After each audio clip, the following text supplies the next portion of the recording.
It is Tuesday. An okay day, Tuesday. No, it's not Monday.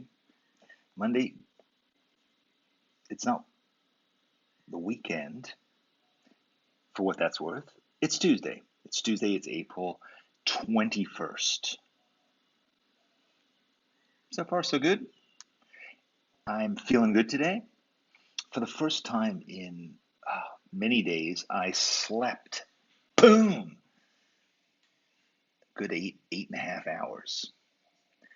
No birds woke me up. No anxieties woke me up. Slept through, feeling good. I have coffee. I'm ready to roll. How are you guys doing today? I see people are flowing in from Patricia in Florida. And who do we have here? Renata in Houston. And Laura in Central Ohio, or Central Comma, Ohio. Karen in Fort Collins, Colorado. Fort Collins is a nice place, I understand. Corrine in Pasadena. Lots of you all over. I don't see a huge amount of global representation so far. Ah, Marion in the Netherlands. I was wrong. Who else? Yes, lots of you out there with various weather reports. Here in Phoenix, getting hot. This weekend, it might break 100 American degrees. It's April, people. Not sure what's going on here. I went back and looked at previous years to see whether this is normal for April, and it's not. Okay? We've moved here, at least for the duration, and I'm expecting some cooperation from the powers that be to make sure that it's pleasant. 100 degrees? Maybe not. But it'll be warm enough to go swimming. I guess there's that benefit. So we'll deal with that when the time comes. But in the meantime, I have been enjoying myself in various ways. But one of the ways that I think has been interesting, and I would like to know what you think about this. But if you go onto the internet, as you have, as you're capable of doing, I know because you're here now, you will discover a new genre, a new creative form. And that is creative collaborations, often in a musical form, on Zoom. You know what Zoom is, right? Of course. So video conferencing, and the first time I saw it was when John Krasinski, who has a great show, if you haven't seen it, I'm sure you have, but it's called the Good News Network or something like that, where basically once or twice a week he presents nice stories from around the world. But he did a thing where he had this little girl who wanted to go and see Hamilton on Broadway. He brought the entire cast of Hamilton onto Zoom to sing for her. And I thought it was fantastic. And I've also seen Alvin Ailey dancers do it. And it's become a thing now where people are performing on Zoom. And it's really, really nice to see. So, yes, some good news, correct. Sorry, SGN, some good news. So, yes, so I'm intrigued by that, but I have to say, I think that obviously the heroes of our time, it's become a cliche, but the heroes of our time are, you know, um, those people in the healthcare industry in particular who are responding to this health crisis. But I would say another thing that I'm seeing a lot of, and I think is really nice, is musicians and artists who are giving their time and their talent to share and to inspire us. And I think that that's, I'm certainly not equating it with doctors and nurses, but I think it is nice to see people putting that effort into it and to sharing. And I think it's a tradition in humankind, which is that music and getting together is a way that we form our community, that we identify our community, right? We all, whether it's on one level singing a national anthem, but it might be in church singing hymns in a choir. It might be sitting around a campfire singing together. And I'm not suggesting that we're going to sing together. You don't want to hear that from me. But I do think that this idea of collaboration and sharing it via the internet is great because it also shows that despite our separation, we are able to come together and create. And I think that that's really great. And we saw that last week with our masks project. I thought that was really cool. So one of the things um, I'm not talking. I'm sorry, distracted by people giving me advice about Zoom. That's not really what I'm here to talk about. I want to talk about jazz, actually. I love jazz. It is, um, it is a beautiful art form. I care a lot about it. I have listened to jazz my entire adult life, and there's many forms of jazz that I really love and revere, and many jazz musicians that I love. But I want to talk about jazz because I want to talk about drawing. And I've always felt that jazz is, um, it's just a great way to think about the practice of drawing. Jazz musicians are extremely accomplished. They are, they are, they know their instruments really well. They know musical theory really well. They know musical history really well. They understand where they come from. They spend a lot of time in preparation, right? Preparing themselves, learning fundamentals and foundational things that allow them, when the time comes, to spontaneously react. You know, a long time ago, I wrote a piece about Keith Jarrett, who is an improvisational pianist, specifically about uh, uh, an album that he did called the Cone Concerts, where he just sat down in a crowded concert hall with nothing and just by himself played for, I don't know, an hour and a half, and music just flowed out of him. And it's spectacular, but it's also magical, mind boggling in a way. How is an artist able to create out of nothing? And I think that that's something that we have to think about when we are drawing. What can we glean from this process that jazz musicians go through? You may not like jazz, fine. You may be, I don't know, polka enthusiasts, or you enjoy the nose flute, as many do. But to look at jazz and to say, okay, you're working by and large not from a score. You don't have a plan of necessarily where you're going to get, but you are reacting in the moment and you are calling upon these foundational skills that you have honed in many ways. Okay. So I want you to think a bit about that when it comes to your own practice. Like, what are your expectations when it comes to drawing? I think a lot of us, if we were starting out to play an instrument, would be very intimidated by the idea of sitting in with a jazz combo and trying to improvise. We probably couldn't do it.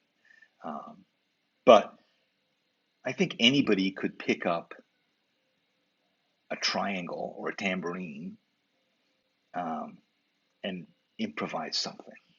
Like, we could make some kind of noise. We could tap on things. We could begin to make some noise, right? We could begin to express ourselves. Similarly with drawing, you could pick up a pencil. You could begin to draw. But of course, nobody would be paying good money to hear you do that. So it's going to take time. You're going to begin with this knowledge that you're on a path. But ultimately, what you're trying to accomplish is similar because it's about the focus on the present. It's about the process. That's what jazz is ultimately about. Yes, jazz is recorded, and yes, there are revered jazz recordings, and yes, there are even relatively structured and composed pieces of jazz. I don't know, Rhapsody in Blue, Duke Ellington. There are pieces of music that have been structured, but by and large, when you go and see a jazz performance, which hopefully one day we will be able to do again. When you go into a jazz club, which hopefully we will be able to do once again, you sit in front of a group of people who maybe have a starting point. Let's play Begin to Begin. Let's play, I don't know, Around Midnight. We're going to use that as the subject, just like let's draw that shoe, let's draw that tuna sandwich, let's draw that naked lady. We have a thing, but now we're going to see what happens. And when we're seeing what happens, we, the audience, are there with them seeing what happens too. They don't know, we don't know. It's happening, and then it's happened. Maybe somebody recorded it, some, I don't know, Japanese jazz enthusiasts secreted in a pocket recorder and recorded it, but it was not for that. It was for this moment. And similarly, when we are drawing, it is for this moment. It is not for the recording. It is for this moment. So I want you to just be in that headspace when we're drawing. Okay, I'm blathering on, but I want you to think about that, because what I wanted to do today is I wanted to share with you something that maybe you saw, which was on Friday. The jazz musicians who are associated with Lincoln Center, which is an important place, thanks to Wynton Marsalis. Jazz at Lincoln Center is an amazing program. And what they did on Friday is they had a virtual gala.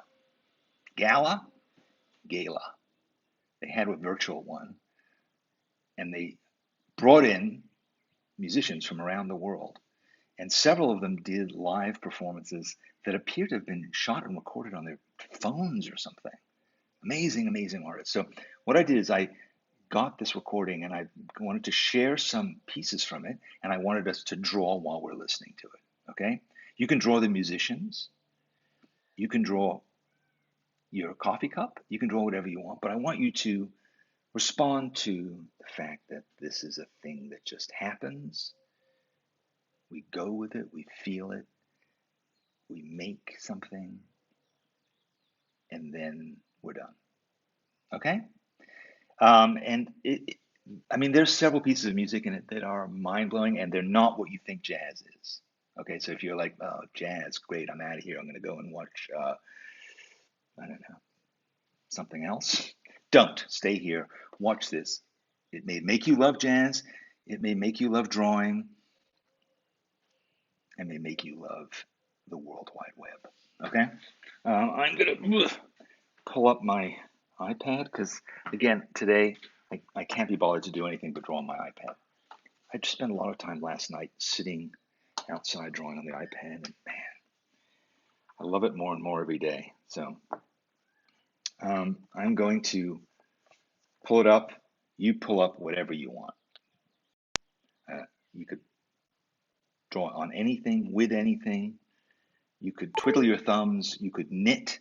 You could make a peanut butter jelly sandwich while we're doing this. Whatever you want to do, just be in the moment and let's see what happens, okay?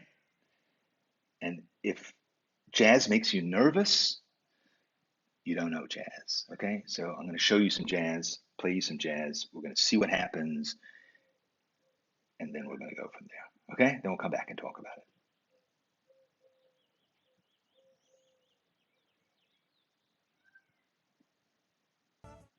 Welcome. My name is Glenn Close, and I am delighted to be a part of this evening. We may all be quarantined and isolated for the moment, but as you'll hear, jazz is all about liberation and the best possible evidence that all of us, everywhere, are in this thing together. We're going to start in Rio de Janeiro, in the living room of Hamilton de Holanda, the master of the 10-string bandolim.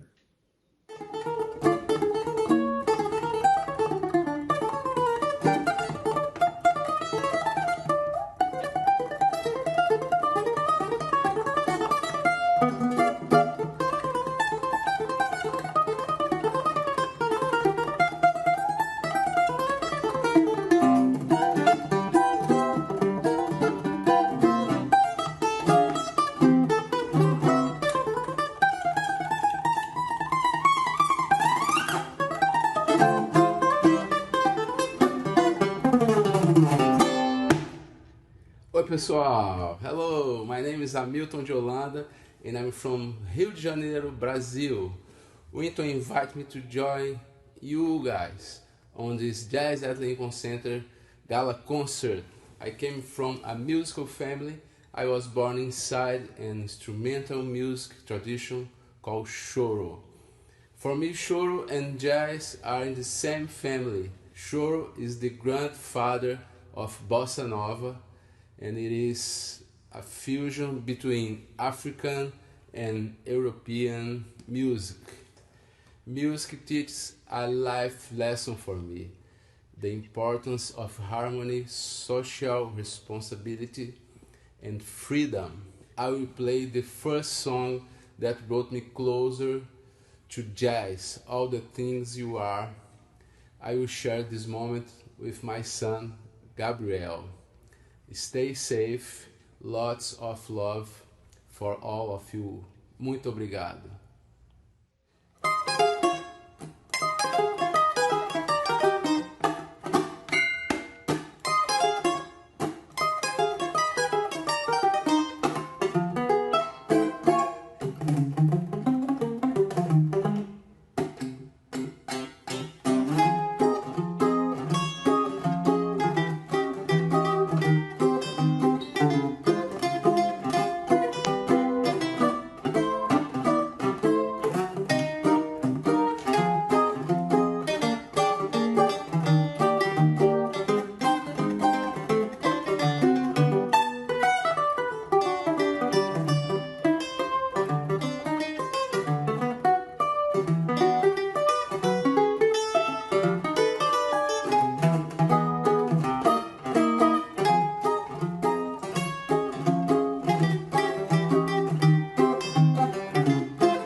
Hola, soy Chucho Valdés.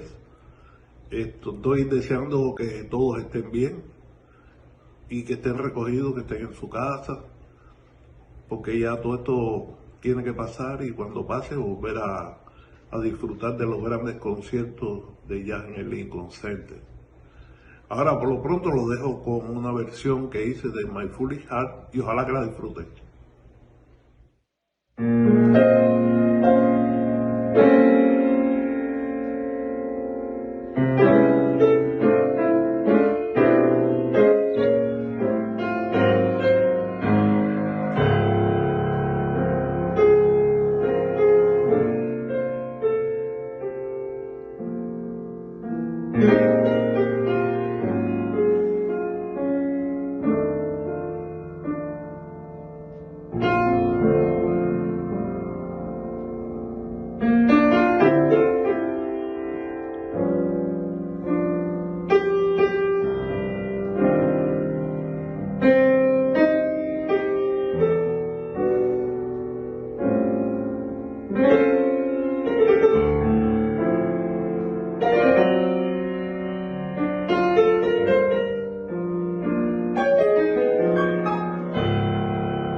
No one is at home with more musical traditions, from classical to country music, than the acknowledged master of the accordion, Richard Galliano. Here he is from his home in the south of France.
Jazz requires sacrifice. It requires that each artist allows others the room that they need to be at their very best. From an apartment in Miami, here is one of the most creative partnerships in jazz today. Cecile McLaurin-Salvant and Sullivan Fortner.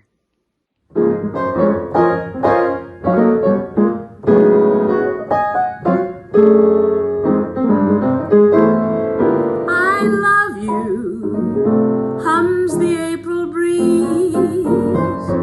I love you, echo the hills. I love you, the golden dawn agrees as once more she sees daffodils. It's spring again and birds on the wing again start to sing again the old melody. I love you, that's the song of songs, and it all belongs to you and me.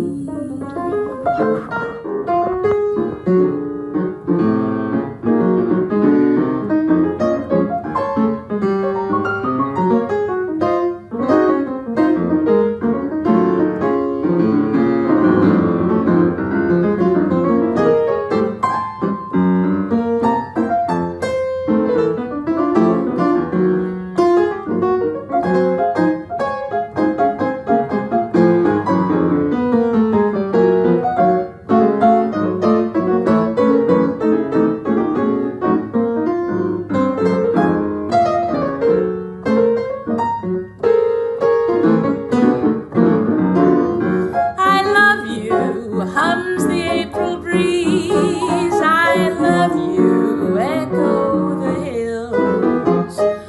I love you, the golden dawn agrees as once more she sees daffodils. It's spring again and birds on the wing again start to sing again the old melody.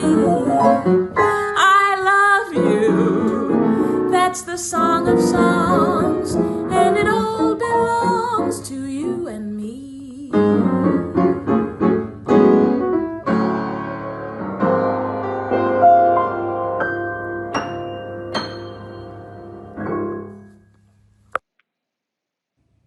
Hi to all you brave faces around the world. We've been through a lot together, and we're going to get through this. One world, one people, one love. This is for you. Smile, though your heart is aching. Smile, even though it's breaking. When there are clouds in the sky, you'll get by. If you smile through the fear and sorrow, smile and maybe tomorrow you'll see the sun come shining through for you. Light up your face with gladness, hide every trace of sadness. Although a tear may be ever so near, that's the time you just keep on trying. Smile, what's the use of crying?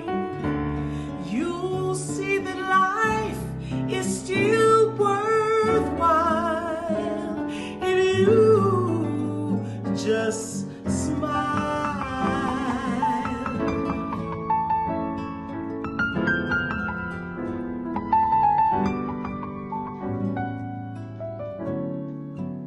Light up your face with gladness, hide every trace of sadness. Although a tear may be ever so near, that's the time you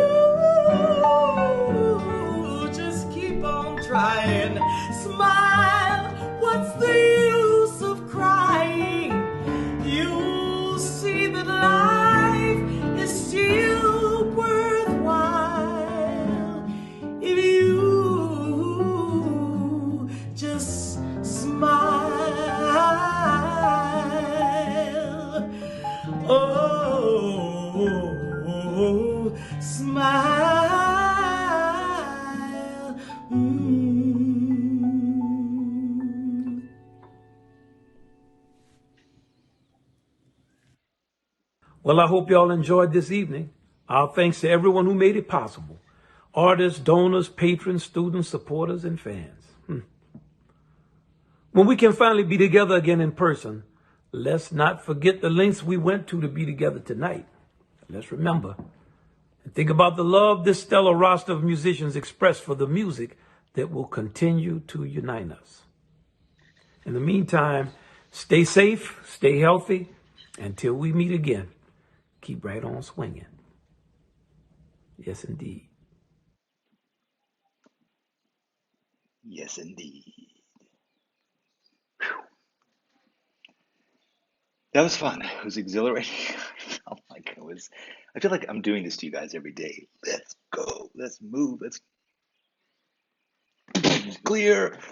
Let's go and make some stuff and get our hearts pounding. And that did get me going. Yes, it's true. Wynton Marsalis, who is the head of Jazz at Lincoln Center, who was the guy who spoke at the very end, incredible trumpeter. His dad, Ellis Marsalis, died recently. He was an incredible jazz musician. So, yes, that was good. I feel like my sinuses are cleared somehow. I made a few different things. Let's see what I made here. I don't know. I'm not even sure what I was doing. I was just like, let's just try something. So that was, I mean, how great was it when his son came on? I mean, I had to kind of stop drawing because, like, that was so fantastic. That kid, I mean, how old was he? Like 11, 14, with a little bow tie with his dad? Oh my God, amazing. I was somehow entranced by his butt, but I thought he was an incredible pianist. And it's so cool to, like, you're seeing inside their homes as well. Like, that's another amazing thing that's going on with this stuff. It's just, anyway. I mean, honestly, the accordion, is this how you think of the accordion? You know, it was just, I mean, it's an incredible instrument of any kind. We think of it perhaps initially as like polka, then you think of it as like norteño, you know, which is amazing, sort of, I guess it's on the border of Texas. But just thinking of the role that the accordion has in Mexican music. I mean, the accordion is basically a portable piano. So people have played it and interpreted it in so many different ways. We think of it as in gypsy music, gypsy jazz. You think of it in Paris, you know, the sort of classic Sur les Toits de Paris, the sort of typical Edith Piaf kind of accordion. My first father-in-law used to play it in the basement, which is another story. Yes, but to see that was incredible. How great was she? How amazing when her voice came out. And I just love the look of her and those glasses. They were just beautiful. I feel like I want to go back and keep working on her because there was just something the energy of her and the quality of the voice. And,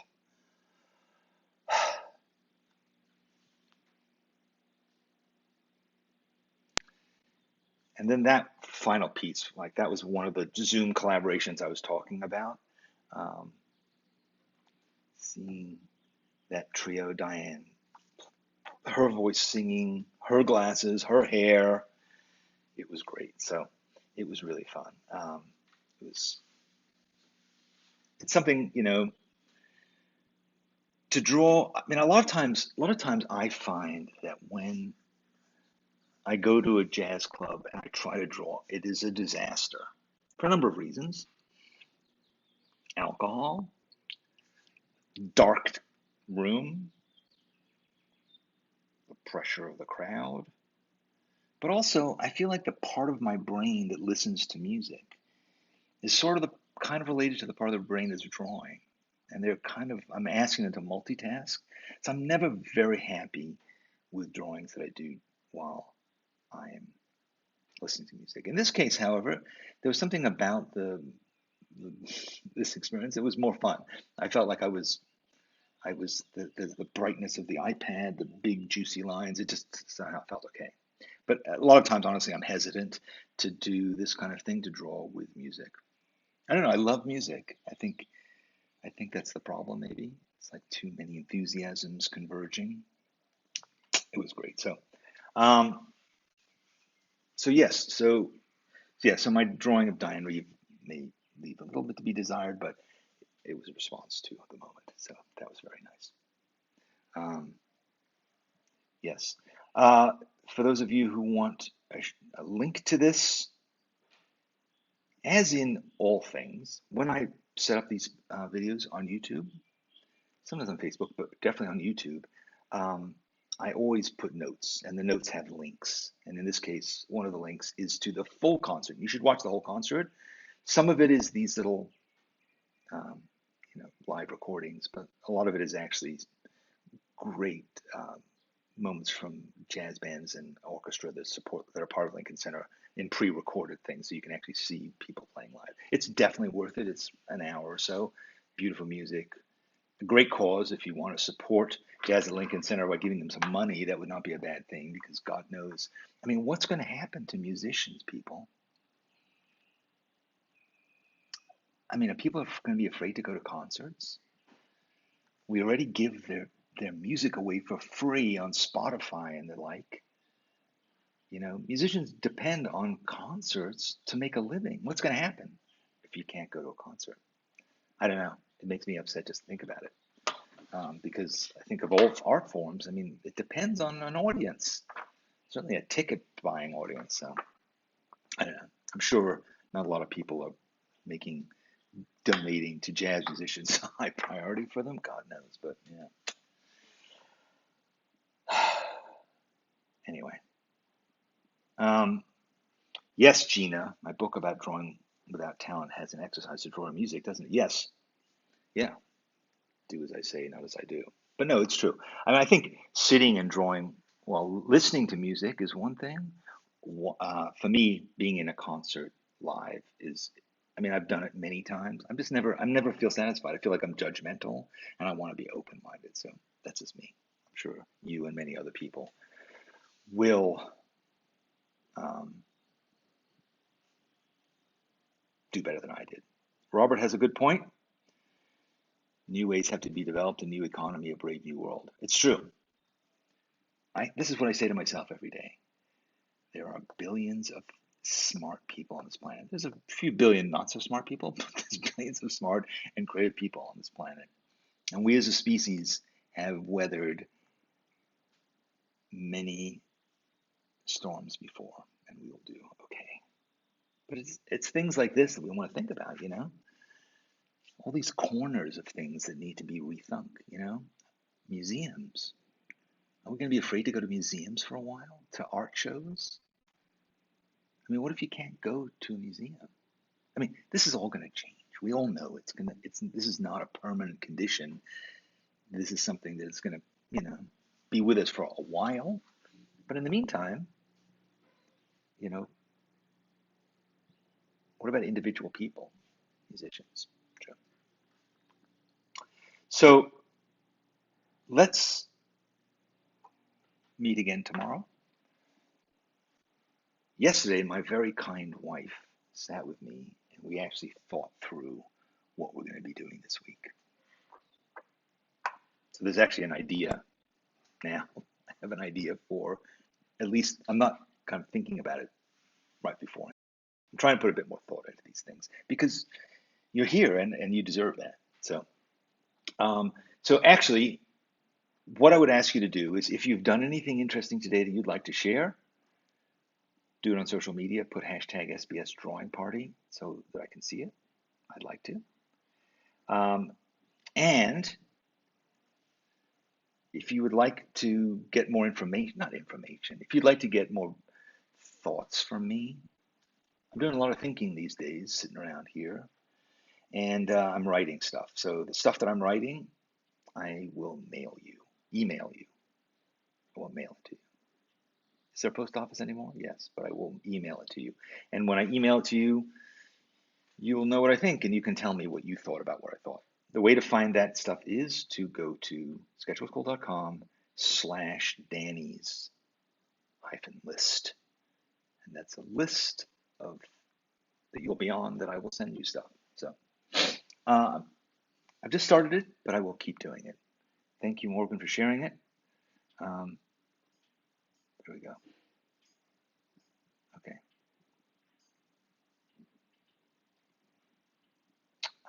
Yes. What else? Saturday, this coming Saturday, a few days from now, Coach is going to be having a workshop. And this workshop is, I think, if you think that this makes your pulse race today, this will give you a full cardio workout, this class of hers, in which you will be developing 50 ideas and building a sketchbook with 50 pages of drawings and ideas for stuff to do when you go, what am I going to do? It is Kosha's killer sketchbook filler.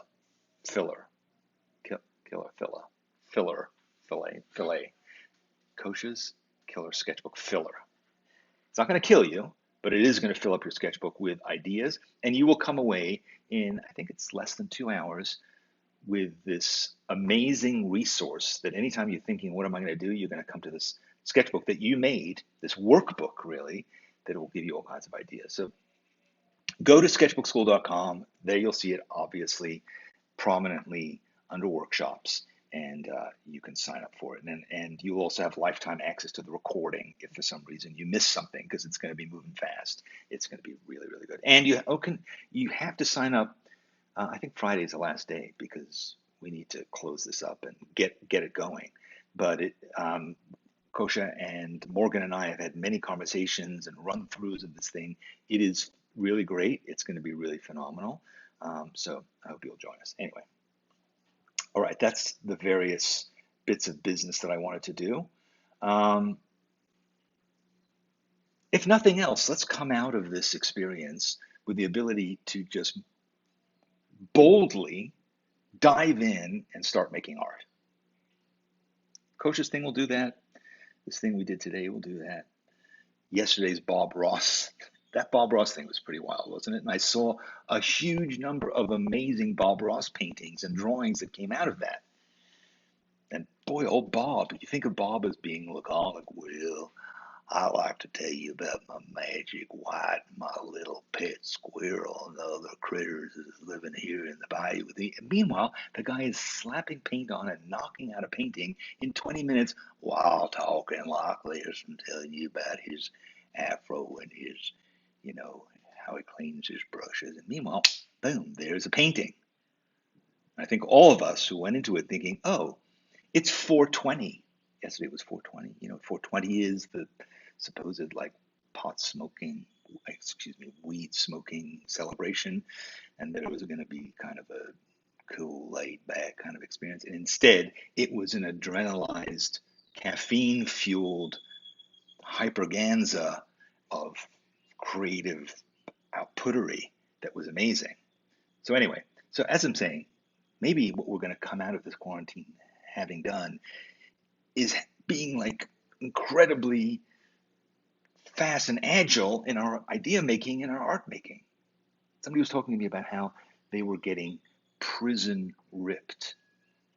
Prison ripped meaning that people who are in prison do push-ups and pull-ups all day until they develop these incredible physiques. That she was doing that in quarantine. She was working out like crazy. And I was thinking, no, this is my barbell. I'm pulling myself up with this damn pencil every day. And my drawing muscles are rippling, fueled with adrenaline and just maybe not testosterone, but you know what I'm saying. So making stuff, I have a huge bag here of this stuff, of the stuff that we've been making. And I hope you do too. If you join me here every day at noon or 9 or whatever the hell time it is for you, you'll be joining me on this productivity marathon.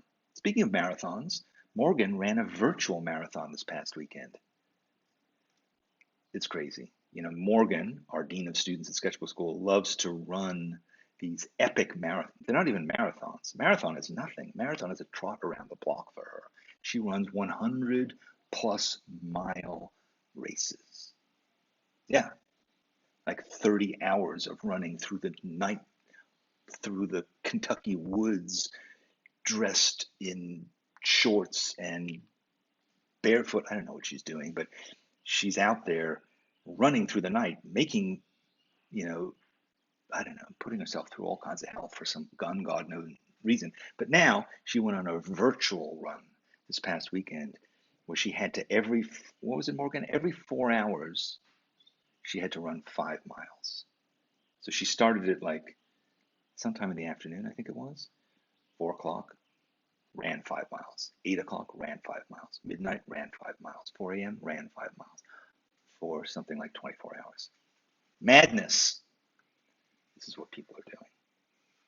Okay, so she is a badass. It's true, Darby. So listen, Gina, I missed the beginning of this conversation, but if you're worried that this workshop of Kosha's is an intermediate level one, it does say it's intermediate. I personally think that if you're a beginner, it's not a bad place to start too, because some of the exercises, these are the foundational things that will get you going. So I wouldn't worry about that. I would say, yes, as Robert says, leave your excuses somewhere else. Just get going. All right. Are you sufficiently fired up? You going to join me here again tomorrow? Are you going to get some friends to join you and me? Are you going to subscribe to our YouTube channel so you get alerted? Because I often hide myself in weird crevices and you don't know quite where to go. Don't worry about it. Subscribe to this channel on YouTube. Hit the bell that appears afterwards and it will notify you. If you're on Facebook, you can always go to Sketchbook's little news page and you will get notified there. All right, guys. That's it. We're done. Support the arts. Listen to jazz. Do some drawing. Show up tomorrow and I'll boss you around and tell you some more stuff to do.